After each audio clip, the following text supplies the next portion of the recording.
nakatutok pa rin po kayo sa Good Morning Kapatid. Tuwing tag-ulan po, hindi lang baha at matinding traffic ang ating kalaban. Nandyan din po ang banta ng leptospirosis. Yan po ang pag-uusapan natin kasama ang ating paboritong resident morning doctor na si Dr. Chard. Good morning, Doc! Good morning, Mommy Dims! Happy Monday! Always. Yes, good morning po mga kapatid. Nako, dapat talaga ay lagi tayong handa, lalo na kung walang choice kundi lumusong sa baha. Kaya naman para po ipaliwanag ang leptospirosis at kung paano nga ba tayo makakaiwas dito, makakasama natin ang adult infectious disease specialist na si Dr. Mary Christine Petate. Good morning, Dr. Christine. Welcome back. Christine, welcome back to the show. Thank you for po. waking up early again for all of us. Napaka-importante ng usapin ngayon. Simulan na natin, Doc. Kayo po ang eksperto. Ano ba ang leptospirosis? So ang leptospirosis ay isang sakit na dinudulot ng bacteria na tinatawag na leptospira. Pwede po itong makuha sa ihi ng mga infected na hayop tulad ng daga. Pero di ba, Doktora, maraming iba't ibang paraan na pwedeng makuha yung leptospirosis. Gaya nga na nasabi ninyo na nakukuha siya sa ihi ng hayop, kagaya ng daga. Lalong-lalo na ngayon, kapag lumusong yung mga tao sa baha na may mga open wounds o yung mga sugat, so pwede sila magkaroon ng leptospirosis. Yes. Pero Mommy Dims, alam mo, hindi lang yun yung pwedeng paraan. Pwede din kapag kunwari natalsikan ng kontaminadong tubig yung mata, Nako. yung ilong, yung bibig.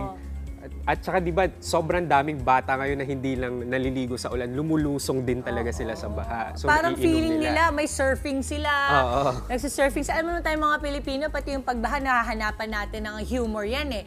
Pero ang hindi nakakatawa ay kapag ikaw ay nagkaroon ng leptospirosis. That's right. Okay, Doc Christine, ano nga ba yung mga usual na sintomas ng pagkakaroon ng leptospirosis? So kasama po sa sintomas ng leptospirosis ang pagkakaroon ng lagnat, pamumula ng mata, pagsakit ng kalamnan sa mga binti, panginginig, matinding pananakit ng ulo at tiyan, madalas na pagdumi, pagsusuka, hirap sa pag-ihi, hirap sa paghinga, paninilaw ng balat at pagkakaroon ng pamamantal sa balat. Sobrang dami pala, Mommy Dims. Pero I have to agree, Doktora, doon sa sinabi mo ng pagkakaroon ng pamamantal sa balat. Pero di ba, Doktora, ano to, pag severe na yung mga cases, ganun. Pero, Dok, sa mga nabanggit mo, about doon sa leptospirosis, ano yung mga pwedeng komplikasyon na pwede nating makuha dito? Okay, so kasama po sa mga komplikasyon ng leptospirosis, yung pagpalya ng kidneys to the point na pwede pong mag-dialysis yung pasyente, pwedeng magdugo mula sa baga, pwede rin pong umabot yung impeksyon hanggang sa utak, and worst case scenario, pwede siya magdulot ng pagkamatay. Dok, bakit ganun? Siguro isingit ko lang, no? Ito wala kasi sa line of questions natin. Pero ako na-curious ako nung sinabi mo na lahat ng mga binanggit mo na yon grave. Lagi parang, grabe, parang rurok na lang, biruin mo, malala pwede na. kang mag-dialysis, yung baga mo, pwedeng magkaroon ng dugo. Pagka ganyan, Dok, paano nangyari yon na from sa simpleng na-expose ka, yung eyes mo, or yung pagkain mo, or yung sugat mo, tapos ganun na nakagrabe, ganun ba kalala talaga ang ihi ng daga? So yung bacteria na leptospira, pag pumasok siya dun sa open wound or dun sa galos sa balat, pwede siyang kumalat kagad, mabilis sa buong Mabilis katawan. siya. So, kumbaga, hindi siya parang, isang lang, tapos yun lang part na yun affected. Hindi. It goes Kumakalat into the bloodstream. Yes. Systemic, kumbaga. Okay. Ang tanong ng lahat ng mga kapatid nating nanonood ngayon, may gamot ba o meron bang bakuna laban sa leptospirosis? Wala po tayong bakuna para sa tao na available laban sa leptospirosis, ngunit meron tayong mga gamot o antibiotics na pwedeng makuha para makaiwas dito at magamot ito basta may rekomendasyon at reseta po ng doktor. Dok, ito ba yung sinasabi nilang doxycycline? Yes, tama po. Oh, nako. Kaya naman mga kapatid, kung nakakaramdam na po kayo ng mga sintomas ng leptospirosis o kaya pag lumusong po kayo sa baha, nagkaroon ng contact sa maruming tubig, mas mainam na kumonsulta na sila agad, no, Mommy Dims, sa doktor para maagapan yung leptospirosis. Oo, kasi I guess ang nakikita ko dyan ay pinakasapat talaga. Yung matignan ka na ng mga ekspertong kagaya po ninyo at mga doktor, masabi na kung ano ang unang kailangan gawin. Ano? Yes. Okay, Paano ba maiiwasan ang pagkalat ng leptospirosis, Doc? Lalong-lalo na ngayon, tag-ulan na naman, baha na naman kahit saan ka pumunta. So kung hindi po talaga maiiwasan na ma-expose sa baha or sa maduming tubig, gumamit po tayo ng bota at gloves as protection. Pwede ring maghugas tayo kaagad ng malinis na tubig at sabon pagkatapos po nating mababad sa kontaminadong tubig.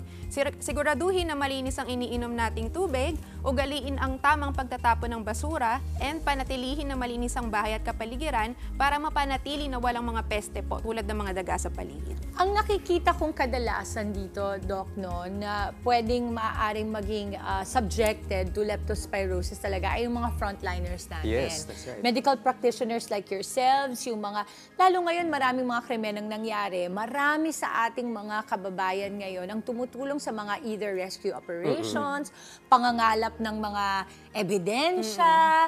At ngayon dahil baha, kailangan naman maabot ang mga kapatid natin na hindi naaabot kadalasan ng rescue. So usually, lulusong talaga yan sa baha. So pinapaalalahanan po natin, kasama po ang ating mga eksperto ngayon, Doc Richard and Doc Christine, to make sure na kung ang trabaho po ninyo ay kinakailangan po talagang lumusong kayo, come hell or ano ang tawag dyan sa term na yan, yung kahit na anong mangyari, lulusong at lulusong kayo. Make sure nyo lamang po na magbota kayo, raincoat, or siguro iwasan na lang, Doc, kapag meron silang open wounds, ano? Yung iba ba, nag-goggles, would that help? Kasi Yes. sabi mo, sa mata, pwede rin na pag natalsi ka ng tubig na merong ihi, di ba?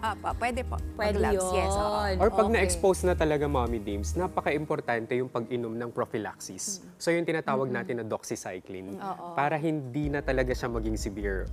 Pero yun, Doc, hindi yun nabibili over the counter. Opo, kailangan pa rin siya ng reseta ng doktor. So, kailangan pa rin po magpa-consult if nagkaroon po ng exposure. Oo, correct. Para sa mga kapatid nating nanunood, meron bang pinipiling edad ang leptospirosis? Mas ano ba to? Mas naaapektuhan ba ang mga senior citizen? Ang mga taong may sakit na? Mas aapektuhan ba ang mga bata? Ano ba ito, Doc? Lahat ang po. profile niya? Lahat pwede pong maging exposed and magkaroon ng leptospirosis, especially po ngayong tag-ulan. Doc, ganito, para hindi naman sa tinatakot ko mga kapatid natin, ano na yung pinaka-worst na nakita mo na naging dahilan ng leptospirosis at nangyari sa katawan ng isang pasyente? Yung worst na nakita ko is yung nagbi-bleed na talaga siya everywhere, sa mouth, tapos sobrang dilaw, tapos sobrang taas ng creatinine na kailangan niya na talagang mag-dialysis po. Yung dialysis, it happens dire-diretso na, no? For that, for that moment lang. Hindi naman siya forever magda-dialysis. Once na umokay yung creatinine, hindi naman siya kailangan tuloy-tuloy. O kaya mga kapatid ha, narinig nyo na, yun ang pinaka-worst na nakita ni Doc Christine. So, iwasan na po natin, ano? Para tayo naman ay, kahit papano, kasi minsan pag nagtatrabaho ka, yan nga yung mahirap dyan eh. Ang nangyayari ay feeling mo, nakakapabigat ka pa sa pamilya mo kapag tinamaan ka ng ganitong klase ng sakit. But wag nyo pong baliwalain, make sure nyo po na makipagkita kayo sa isang eksperto. Doc Christine, Doc Richard, maraming salamat. Thank Doc you. Christine, where can we find you? Ano po ang clinic ninyo? I'm holding my clinic spot, Makati Life Medical Center, Manila Med Medical Center, and Fidel Mundo Medical Center. You can also find me po on Now Serving app for teleconsultation. Ayun. Oo, i-ano na nila yan, i-download na nila. I think a lot of doctors are actually using that now, no, Doc? Doc Richard, any social media account? Yes, pagpapakute pa rin po tayo. Okay lang. Alam mo, Doc, cute ka naman talaga. Ang mas nakakainis yung nagpapakute ka nang hindi ka cute. Pero cute ka naman. Tsaka, Doc, I mean, I would assume that even doctors like yourselves also have other things that you are doing apart from saving lives, no? Okay, sige, Doc, para sa pagpapakute mo. Sa mga pagpapakute natin at saka sa mga educational videos nila. O, di ba? So, i-follow niyo po ako sa TikTok, Facebook, and Instagram, Doc Richard Gadiaza. Oo. Tapos, pagdating mo dun sa page ni Doc Richard, nagdadami ang girls siya. Okay, tama na direct. Pasa tayo. Mga kapatid, Dimples Romana po, maging maalam at may pakialam sa mga napapanahong issue at headlines. Mag-follow na po at subscribe na sa social media pages ng News 5.